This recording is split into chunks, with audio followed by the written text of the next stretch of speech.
చేస్తానమ్మా.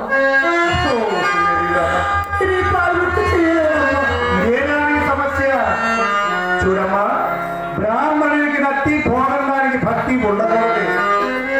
బ్రాహ్మణునికి నత్తుంటే పూజా పునస్కారాలకి పొలం భోగండానికి భక్తుంటే భక్తి కలది. మంచిది, దైవ భక్తి పాప భీతి ఉండడం చాలా మంచిది. నీ మనస్సు ఆ శ్రీకృష్ణ పరమాత్ముడికి అంకితం చేసేలా అటువంటి లేదు. కానీ నవమాసాలు మోసి కష్టపడి బంగారు కొమ్మలు పెంచినటువంటి ఈ శరీరం నాకు కావాలి.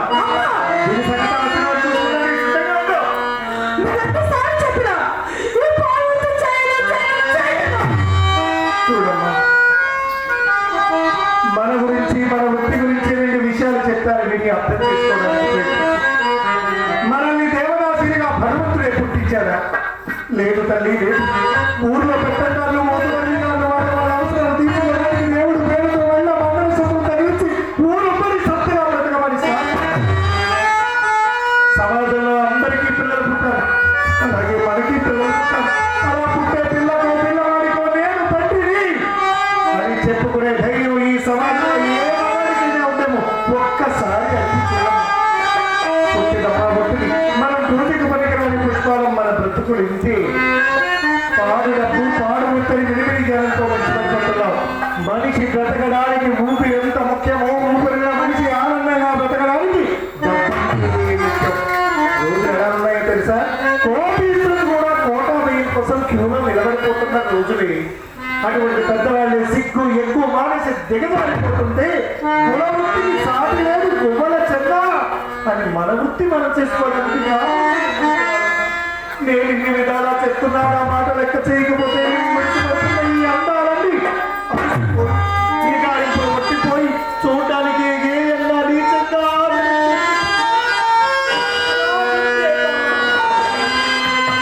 వయసులో ఉండేటప్పుడే నాలుగు డబ్బులు సంపాదించుకుంటే వార్ధక్యంలో అంతే. మనసులో ఇష్టం ఉన్నా లేకపోయినా వృత్తి చేయవలసింది.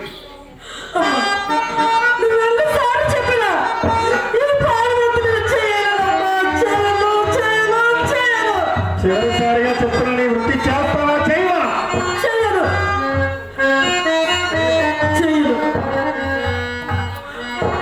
నీ చేత ఈ వృత్తి ఎలా చేయించాలో నాకు బాగా తెలుసు.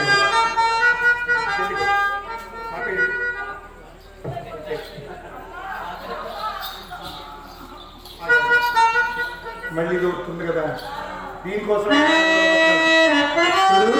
నువ్వు నాన్నగారికి వెళ్ళి పెద్ద తాడు తీసుకుని వెళ్ళి ఉరేసుకొని తెచ్చుకో. నేను ముసల్దాన్ని అయిపోయానని ఎవరు చూడటం లేదే.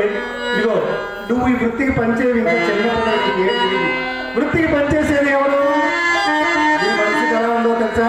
చేదస్తమ ఒకటి చెప్తే రెండే గిలితే ఎడతారు కదా. నేను ఈ సంవత్సరాన్ని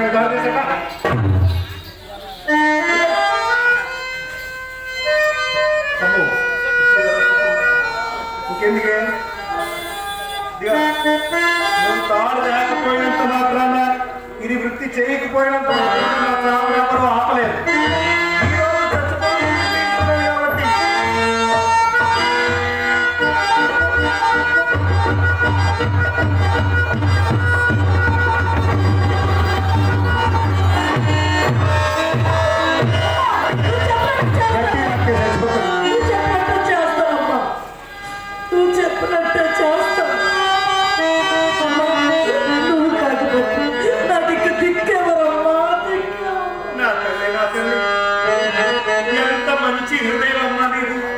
చూడమ్మా, మన గురించి మన వృత్తి గురించి నాలుగు విషయాలు చెప్పాను.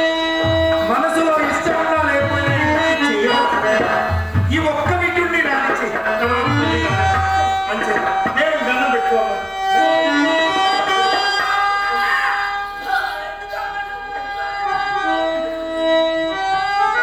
ఎందుకు ఏడుస్తుంటే ఎందుకు ఏడుస్తున్నా? నీకు క్షేమంగా ఉన్నా నేనెక్కడ చెప్తాను?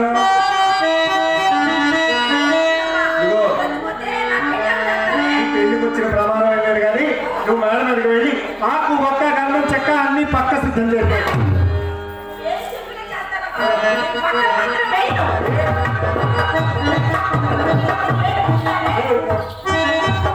పక్కన వేసుకునే వాళ్ళకి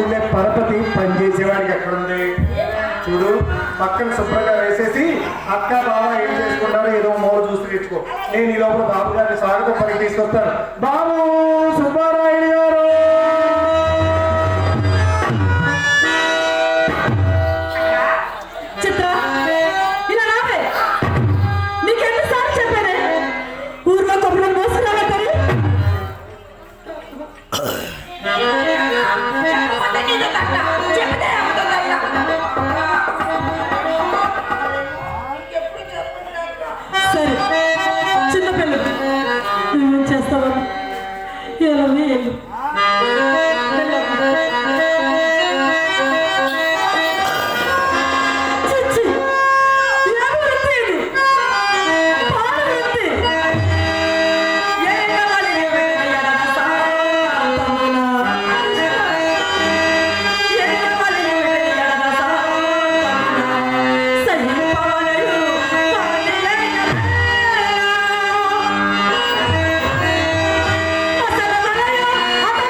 చేసావు అన్నయ్య